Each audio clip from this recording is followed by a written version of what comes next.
10장에는 현재 사회에서 인터넷이 없는 생활은 상상하기조차 어렵다. 인터넷 중독의 빈도에 대해서 많은 체크가 있다라는 건데요. 언론이 사이트에서 그래서 이렇게 행동 중독이라고 부른다. 이런 문제 속에서 스테판 하르트만은 비슷한 연배의 사람들로부터 컴퓨터와 인터넷 그런 기술을 통해서 성장을 했고 24세 직업 교육에서 만난 동갑 여성과 결혼했지만 결혼 생활 몇 년 동안에 허구 한 날 싸웠고 결국 아내가 이혼하고 말았다. 결국은 새로운 사람을 만나고 싶은 마음은 컸다. 하지만 외롭지 않느냐는 동료에 그냥 연애가 마음대로 잘 안 된다고 고백을 했다. 동료는 마음에 드는 여자를 만날 것이라며 스테판을 위로했다. 하지만은 희망을 접은 듯 했다. 이상하게도 동료가 말한 그 데이팅이 앱에 자꾸만 기억에서 남아서 결국 여기저기 떠리다가 결국 어느 날 우연히 인터넷 서핑하다가 다른 앱의 소개 글을 봤다. 가입비도 없는 데다가 현실이든 가상이든 원하는 꿈이 반려자를 만날 수 있다는 철석 같은 약속 이런 데서 그래서 이런 것을 보면서 은밀한 상상을 떠올려서 글자를 못 적다 보니 자신도 모르게 흥분되었다. 그래서 시간을 보니까 막 새벽 2시가 되고 이렇게까지 늦게까지 은밀한 상상을 주고받는 이런 게 빠졌다는 거죠. 하루는 그와 판타지를 나누던 한 여성이 여기처럼 까짝되지 않고 진짜 제대로 하는 다른 채팅방을 소개해 주었다. 그것은 가입비가 제법 된다고 했다. 그래도 돈이 안 아까울걸요. 몸이 들어서 앞뒤 안 가리는 인간들이 우글우글하니까 당장 들어가봐요. 그래서 채팅에 가보고 그런 영상들을 보고 기절초풍을 했다. 여자가 말 맞다나 다들 앞뒤를 안 가렸다. 남자고 여자고 구분 없이 실루라기 하나 안 걸친 몸을 이렇게 찍어서 아무렇지도 않게 공유했다. 얼굴까지도 그대로 그동안 그런 상대방이 혹시라도 자기 얼굴 알아볼까 전전긍긍했는데 이 채팅방에는 다양한 종류 관계들을 자주 주고받고 했다라는 건데요. 그래서 온라인에서 그냥 막 빠져들었다는 건데요. 그래서 이렇게 하니까 자 뭐 또 양심의 가책도 들지만 하루 걸러 한 번씩 채팅방에 들어가서 마음먹었지만은 그때 보니고 퇴근하면 바로 달려가는 충동. 그리고 원래 사람들과 잘 어울리는 성격은 아니지만 이런 데 빠지다 보니까 점점 사람들을 해피하게 되었다. 스티반 역시 부모 역시 아들은 변화를 눈치챘다. 아이들은 예전 같으면은 적어도 일주일에 한 번은 집에 들러서 부모와 저녁을 같이 먹는데 요즘은 그렇지도 않고 피곤하다 그러고 또 어느 날 또 보니까 휴대폰에 숟가락을 놓자마자 얼른 가고 싶은 기색을 보이자 아버지가 대놓고 아들에게 요즘 뭔가 문제가 생긴 거 아니냐고 휴대폰은 종일 피곤하다 라고 대답했다. 하지만 아들과 대화를 나눌수록 아버지는 아들이 성인 사이트에 시간을 보낸다는 확신이 들었다. 아버지가 이런 의심을 대놓고 표현하자 아들은 하는 수 없이 고개를 끄덕이며 동의했다. 아버지는 걱정이 실린 말투로 저런 잘 생각해봐라. 내 보기에는 내 아무래도 중독인 것 같다. 아버지 말에 스테반은 활짝 놀랐다. 자신이 중독이라는 생각을 한 번도 해본 적이 없었는데 아버지에게서 그 단어를 듣고 보니 아버지의 의심이 맞을지 모른다는 생각이 들었다. 그래서 끝까지 아니라고 보겠지만은 그러나 탈퇴할 생각은 없었다. 도착해서 스테반은 바로 컴퓨터에 달려가고 아버지의 약속한 대로 사이트를 지워버리는 목적인데 그래도 마지막인데 기념 삼아 한번 들어볼까 하고 또 작별 인사 정도는 해야지. 하지만 잠깐 계획한 새벽녘까지 이어진 또 이런 채팅으로 끝나버렸다는 거죠. 그래서 삭제는 또 내일로 미루고 이렇게 계속해서 바꿔가면서 이런 생활을 오래 하다 보니 건강에 문제가 생기지 않을 수가 없었다. 건강에 문제가 밤마다 시간에 컴퓨터와 씨름하는 이런데 빠지게 됐다. 상사의 경고가 충격적이긴 했으나 여전히 채팅방을 떠나지를 못했다. 이렇게 했네요. 실반의 살인은 누구나 자신도 모르는 사이에 성인 채팅에 적용될 수 있다는 것을 보여준다라는 건데요. 이런 것들이 2011년에 비해서 거의 2배나 증가했다라고 나오네요.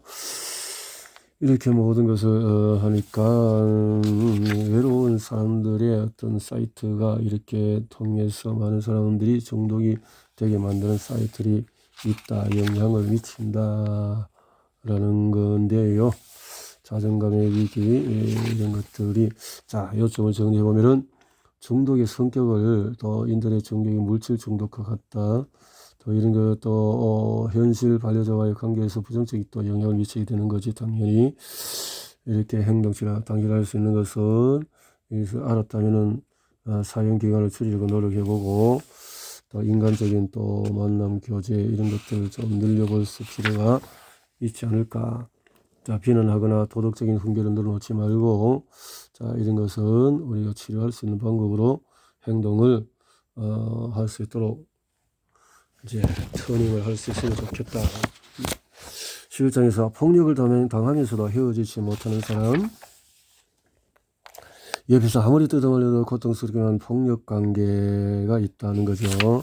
자, 제시카 케네는 어릴 적 부모의 관심을 애정받지 못하게 자랐는데 제시카를 임신하는 바람에 할 수 없이 아버지와 결혼했고, 그래서 자라는 내내 제시카는 어머니에게 원망을 들었다.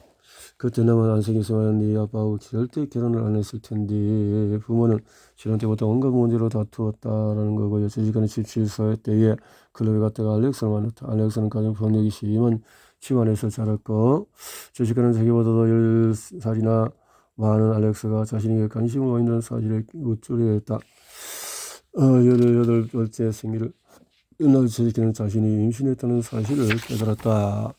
임신할 당시에 제시카는 미용사 자격증 취득해서 열심히 공부 중이었다. 알렉스는 마시는 술의 양이 나날이 늘어나자 그가 가족의 폭력을 행사하는 횟수도 잦아졌다. 드문드문 연락을 주고받던 여동생 제시카를 찾아왔다.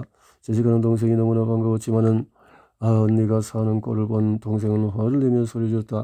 아직도 그 미친놈하고 사는 거야? 당장 폭력 신고라고 애들 데리고 피신해. 이러다가 진짜 맞아 죽어. 제시카는 동생의 조언이 달갑지 않았다. 동생을 만나서 속내를 털어놓으니 속은 좀 후련했지만은 알렉스와 헤어지는 것은 있을 수 없는 일이었다. 너도 걱정이 되어서 한 말이 있지만 나는 아무도 몰라. 나는 알렉스하고 못 헤어져. 언니가 답답한 반응에 화가 난 여동생은 참지 못하고 제시카를 비난했다. 언니도 똑같네. 언니 마저 스트야. 만날 바람 피우고 생활비 한 푼 안 주고 겨우 집에 들어오는 날이면 마누라 애를 지어 패고. 응? 자, 동생이 가고 나니 제시카는 마음이 더 비참했다. 동생에게 이야기하지 말 거라고 또 후회가 되어지고, 변화의 계기는 예상치 못한 곳에서 찾아왔다. 제시카의 큰딸 담임 선생님의 아이가 조금만 소리가 나도 깜짝깜짝 놀라고 친구들하고 모두 울리는 모습을 보고 수상한 낌새를 감지했다. 선생님은 선생님에게 아이의 상담을 부탁했고, 하지만 부모 면담에서 제시카는 상황을 무마하려고 애썼고 아이가 오버했다고 주장을 했다. 남편도 자신도 성격이 불같아서 아이들이 보기에는 폭력을 쓰는 것처럼 보였을 수도 있다고 말이다. 이렇게. 그럼에도 제시카가 가정폭력 사실을 시인하고 세상의 도움을 청하기까지는 2년이 더 걸렸다. 알렉스와 싸우다가 심하게 맞아서 병원에 실려가고 나서야 그는 마침내 용기를 내어 그동안 남편에게 맞았다는 사실을 의사에게 털어놓았다. 우선은 경찰에 신고했고 여성의 집에 제시카와 아이들의 거처를 마련해 주었으며 상담 심리를 받을 수 있도록 가정폭력 상담소와도 연결해 주었다. 참 안타깝게도 이런 순환을 겪으며 사는 이들이 적잖이 목격될 수가 있다. 물론 전부 다 상대를 생각해서 한 말이었을 것이다. 변화를 불러내려면 일단 상황 배경을 해 살펴. 사실 제시카와 같은 의존관계는 주변 사람들에게 큰 혼란을 준다. 첫 번째, 경제적인 상황이 있다. 제시카의 사연을 소개하면서 어려움을 경제적인 차원에서 관련하여 또 한 가지 잊지 말아야 할 지점이 있다. 제시카 같은 여성들이 폭력 관계를 유지하는 이유 중에서 혼자서는 아이들을 제대로 키울 수 없다는 불안도 있다. 그 중에서 첫 번째로 중요한 감정이 불안과 공포다. 반려자가 언제 또 폭력을 행사할지 모른다는 불안과 이런 것들이 임시 거처를 찾을 수 있도록 만들 수 있도록 해야 할 것이다. 양육권 문제가 있고, 그 다음에는 또 뿌리 내린 외로움이 또 자리 잡을 수 있겠고, 자, 이렇게 폭력 피해자가 가해자를 쉽게 떠나지 못하는 이유 중에는 어찌되었건 두 사람에게는 오랫동안 함께 나눈 역사가 있다는 사실도 잊지 말아야 한다. 그래서 고단한 관계와 역사가 강력한 접합제로 작용할 수가 있다는 건데요. 원가족에서 경험했던 관계의 반복이기 때문이다라는 거네요. 심리적인 치료를 또 의존 관계의 피해자는 아무도 관계를 끝내지 못하는 이유를 수없이 자신에게 묻었을 것이고, 자, 이런 문제들이 있군요. 헤어지지 못하는 피해자가 겨우겨우 폭력적인 반려자와 헤어져 놓고는 얼마 안 있어 다시 그에게로 돌아가서 주변 사람들과 마찰을 빚을 수도 있다. 그런 상황이라면 위에서 설명한 이유를 다시 한번 되새겨야 한다. 피해자 역시 가족이나 친구와의 관계를 유지하며 그들의 질문과 조언에 진지해야 한다. 진지해야 한다. 요점 정리하면 왜 폭력적인 관계를 유지하는지 주변에서 보기에도 주변 사람들은 피해자를 마저 히스토라며 비난한다 하지만은 피해자에게 또 다른 상처를 주는 2차 가해다. 그런 것은 경제적인 또 이유를 혼자 되어서 이런 것들이 당신을 할 수 있는 피해자라면 죄책감을 느끼지 말아야 할 것이다. 그리고 왜 집착하는지를 찾아보자. 또 믿을 수 있는 사람과 대화도 나누어 보자 라는 거고요.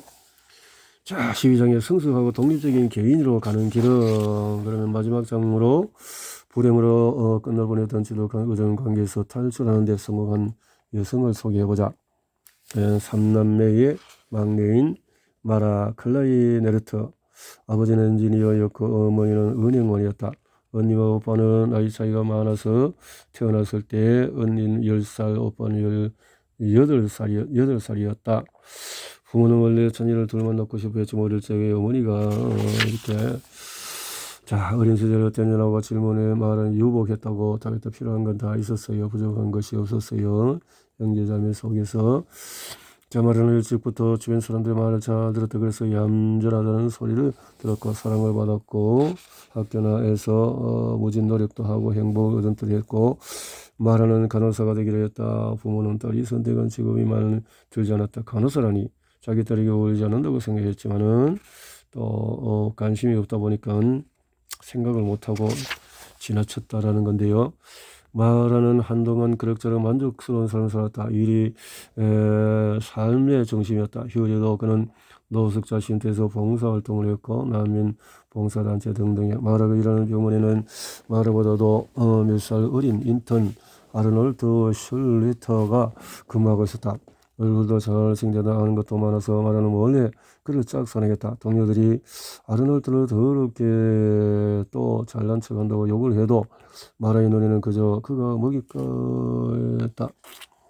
이 첫 식사에서 아르놀드는 마라에게 좋은 모습만 보여줬다. 다정했고 정중했으며 유머가 넘쳤고 그래서 마라에게 양동이 물을 붓듯이 칭찬을 부었다. 마라는 아르놀드가 보여준 이런 거둔 관심이 난처했다. 태어나서 처음 겪는 일이었다.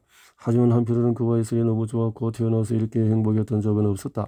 식사를 마치고 돌아가는 길에 아르놀드가 작별 인사로 그녀의 뺨에 입을 맞추자 마라의 행복은 하늘 높은 줄 모르고 날아올랐다 해서 그런 어느 날 친한 동료 간호사의 아르놀드와의 관계를 드러놓았더니 동료의 반응이 예상과 달랐다. 그런 놈하고 엮이지 마.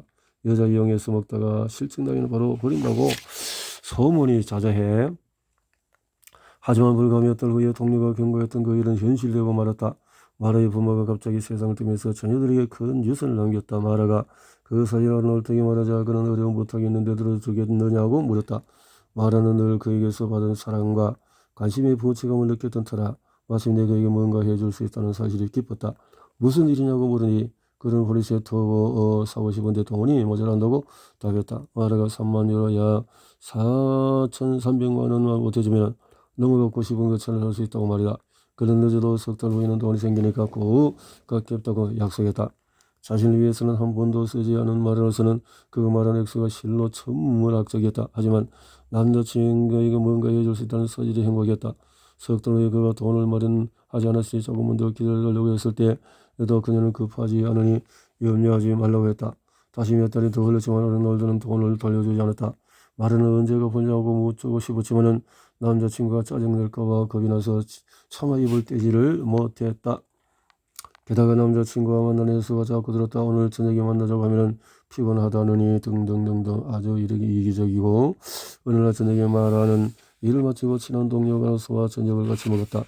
예전에 아르놀드를 나쁘게 말한 적이 있었던 그 동료였다. 그녀는 마라에게 요즘 어떠냐고 물은 후에 아르놀드가 떠나서 힘들겠다고 위로했다. 마라는 그런데 보니까 그 여자하고 포르쉐를 타고 돌아다니던데 마라는 뒤통수를 한 대 세게 맞은 기분이었다. 아르놀드가 자신을 배신하고 딴 여자를 만날 것이라는 꿈에도 생각하지 못했다. 마라는 어찌할 바 몰라서 울음을 터뜨렸다. 동료는 마라가 아무것도 모른다는 사실에 무척 놀랐다. 아르놀트는 그날 밤에도 이튿날에도 전화하지 않았다. 문자를 넣는 순간에 기가 막혔다. 다행히 동료가 잠든 말을 발견했다. 그는 말에게 여러 차례 답장이 안서 걱정이 돼서 왔는데 아르놀트의 소식을 알게 된 마라가 큰 충격을 받은 것 같다고. 아르놀트가 없는 삶은 의미가 없다고. 아르놀트가 어떻게 됐나요? 자, 아르놀트는 그날 밤에도 이튿날에 전화를 하지 않았고 말을 문자에도 답하지 않고 그렇게 됐군요. 나를 못들어주고 인생에서 의미를 주던 모든 것을 잃어서 이렇게는 못 살아. 말하는 수면제 한 통을 다 틀었고 자살을 기대했지만은 다행히 동료가 찾아냈고, 자, 그날 저녁에 같이 밥을 먹어서 아르놀트의 소식을 알게 된 마라가 큰 충격을 받는 것 같았고, 아르놀트가 없는 삶은 의미가 없다는 말을 했다는 건데요. 그래서 경찰에 신고했고, 의식을 회복한 마라는 정신과 치료를 받았고 자살 시도 이유를 모르는 의사는 심리치료를 보냈다. 남자친구가 배신했다고 해서 자살을 시도할 정도로 그에게 의존하게 된 이유를 심리치료로 알아보자는 것이었다. 마라는 의사의 권유를 덩커리 거절했다. 그런 건 필요치 않다. 지금까지 온갖 어려움에서도 혼자 잘 극복해왔다. 그러니 이번에도 혼자 잘 이겨낼 수 있다고 하면서 말이다. 처음에는 아르놀트와의 관계에서 그에게 이용당하고 버림받았다는 저저런 자존감을 털어놓고 싶지가 않았다. 마르는 심리치료와 함께 자신의 아르놀트에게 그토록 매달렸던 이유를 찾아내었다. 어린 시절부터 연예인의 마음 한구석을 차지했으나 채워지지 않은 칭찬과 인정의 갈망을 아르놀트가 알아차렸고 자신이 그 갈망을 채워줄 것처럼 행동했기 때문이다. 나는 정말 바보예요. 그 인간은 눈웃음 한 번만 지었을 뿐인데 저는 완전히 정신을 잃고 거의 홀딱 빠지고 말았어요. 한심한 짓을 하게 된 이유를 찾아 헤매다가 마르는 마침내 원가족의 환경을 떠올렸다. 심리치료를 통해서 말하는 아르놀트가 바로 그런 문제점을 단단히 알아차리고 악랄하게 이용했다는 사실을 깨닫고 충격에 빠졌다. 말하는 고통스러운 치료 과정을 무사히 거쳤다. 감정이 수도 없이 오르락내리락 했지만 마라의 사회는 의존성 성격장애 환자 중에서 드문 사례가 아니다. 그러다 보니 마라 같은 사람은 조정당하기가 쉽게 되어진다라는 것이고요. 의존성 성격장애 환자는 자신이 좋아하는 사람에 대해서 비판을 새겨듣지 않는다.